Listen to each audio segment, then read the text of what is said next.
dilim na pala, no? Inaabutan na kami ng gabi. Mag-deliver kami dito kay Flor sa Cityland ng Pulong Buhangin. So ayun, no? Ayun, no? May ilaw na dito, may ilaw na.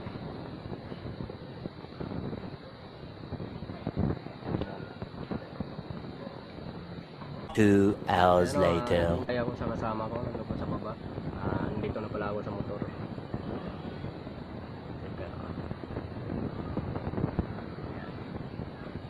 Ito pa yung kasama ko, hinihintay ko lang. Lumabas siya, saka uwi na kami. Actually, last na deliver na lang to.